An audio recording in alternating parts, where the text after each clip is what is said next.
Hello, I'm James Glazier. I'm a professor in Intelligent Systems Engineering, and I'm the head of the microthrust for the nanoHUB project.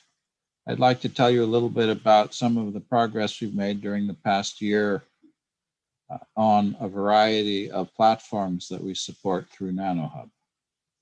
We have three main platforms on nanoHUBs. These are very flexible general purpose tools that allow people to build and run very sophisticated models.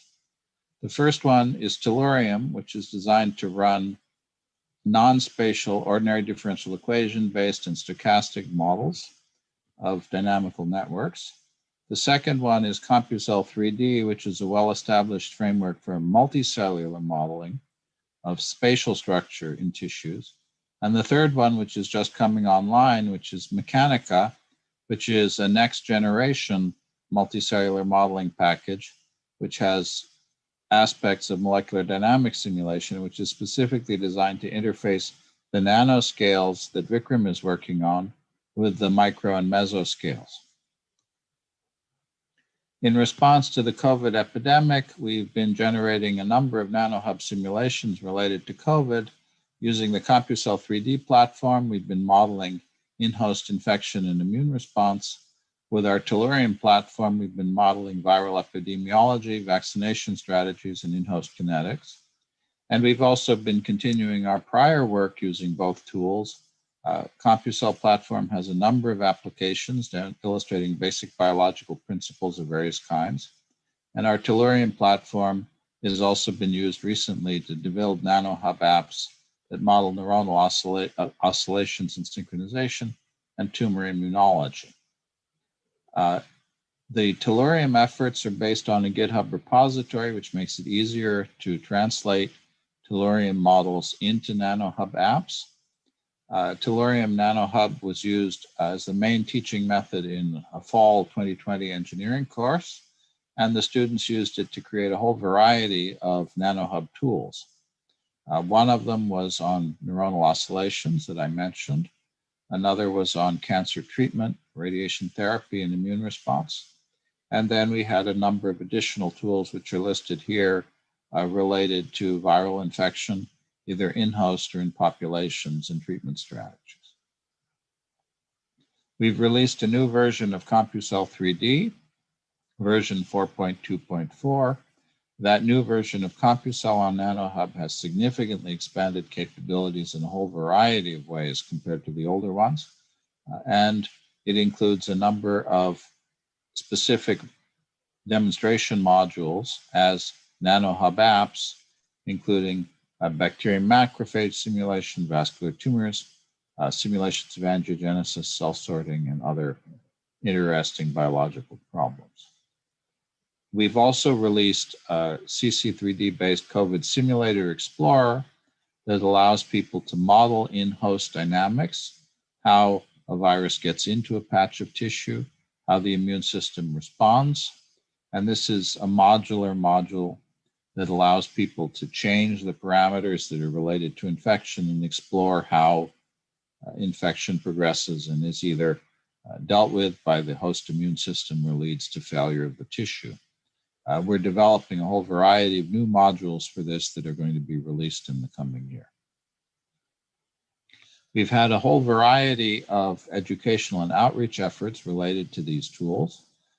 We did a global hack back in March of last year, which led to that initial COVID simulator. We've taught multiple workshops based on the COVID simulator, which have had over 90 participants.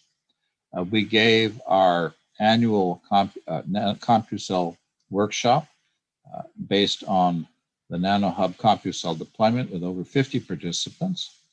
We also did a hackathon with 20 participants teaching people how to develop their own tools and applications for nanoHUB. We've given a whole series of seminars to the Louis Stokes Alliance for Minority Participation, doing minority outreach. And we had 4 minority REU students that were supervised on nanoHUB COVID last summer.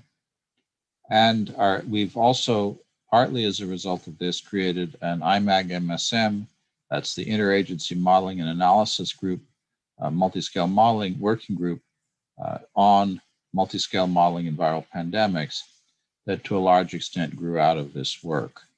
All of the lectures from all of these are available on YouTube, so these provide a resource for people to use asynchronously as well as synchronously.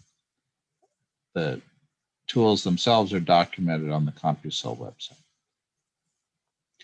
With Mechanica, we have been working hard to develop this as a Jupyter Notebook framework. It is a very sophisticated and powerful high-performance simulation environment that allows the simulations of hundreds of thousands of cells simultaneously in real time. It also allows the simulation of very detailed material properties. And so it's a perfect interface between the nano level and the micro level. At the moment, it's released on nanoHUB, but only in the developer version. We're working very hard to have it released now also on the user-facing side. In the next year, our plans are for Mechanica to complete that Jupyter Notebook deployment and release it as a fully fledged nanoHUB tool that anyone can use, to package each of the Mechanica demos as independent nanoHUB applications, and to extend Mechanica so that you can run subcellular models, which is possible now with CompuCell as well. On the CompuCell side, we're going to release our next version of CompuCell as a nanoHUB platform tool. And we're working on a new viral infection framework that will allow people to explore treatment options for COVID and other viral diseases. And we're going to be releasing 5 to 7 additional modules as demonstrations that will teach people the basic principles of multi-scale biology. In Outreach, we're going to be teaching our multi-scale modeling course again this summer, built around nanoHUB. We're going to be teaching our Tellurium network modeling course, also built around nanoHUB. We'll be doing our minority REU supervision again. And we're planning on using these tools again in engineering courses within IU in the fall of next year. We're also planning additional virtual workshops teaching the viral infection framework in collaborative development.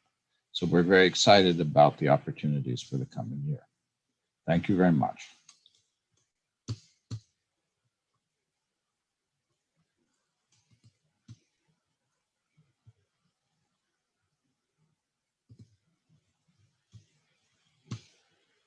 Hey, TJ, how was that?